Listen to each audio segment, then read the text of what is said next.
warahmatullahi wabarakatuh. Alhamdulillah lun posisi nadi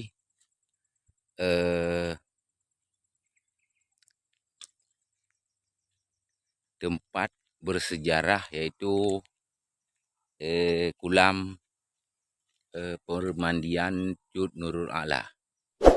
Di kulamnya terletak di Kampung Payamligo, Kecamatan Perlak Kota.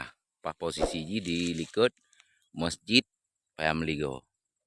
Mungkin kita kalian posisi letak kulam yang pernah terdengar dalam sejarah bahwa ini tempat permandian Cut Nurul A'la. Okey.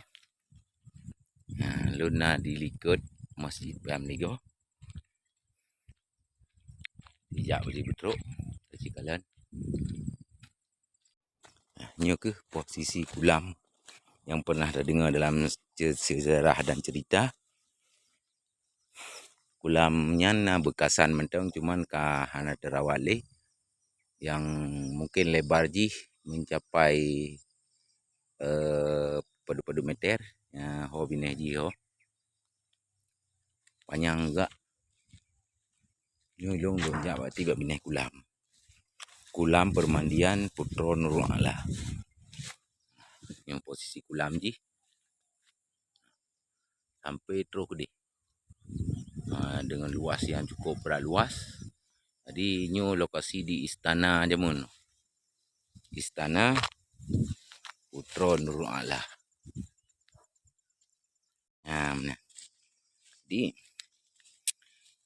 Jadi bina kulam kunyan istananya jamun cerita begitu drogahan ale langsung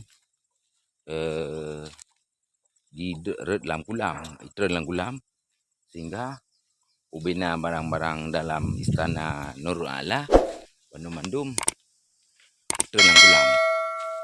Dalam kulam permandian beliau sehingga menurut dengar sejarah mantau Bu Bilong pernah di saat orang kampung membutuhkan alat-alat tersebut gak lakai kembali ibadah. Tapi setelahnya mungkin kesilapan daripada orang kedai bak pergunakan hingga gadah. Di likelongnya lokasi daripada istana permandian dan kulam ini segala macam. Mana? Okey.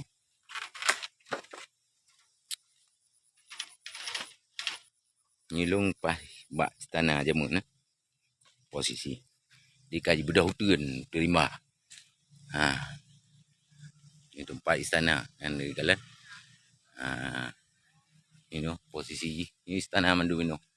Tadi hana le sana kaitan lang kulam. Mana? Kaitan lang kulam Jamun.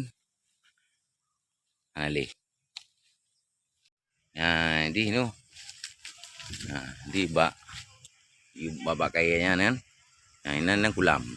Posisi kulam yang tanya kalian mak pemunuh belade ya. Di Kamutun. Ini posisi istana mandu ini. Lokasi Monisa, Monumen Islam pertama Asia Tenggara. Itu ke Masjid Baru Payamligo.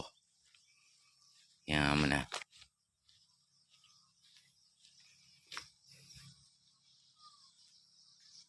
Lokasi Monisa masuk luar alhamdulillah. Ini lokasi istana Mendung itu. Ini ke lokasi Monisa, Monumen Islam pertama Asia Tenggara. Ini kan Masjid Baru di Payamligo. Mungkin itu sementara yang jadi saya informasikan.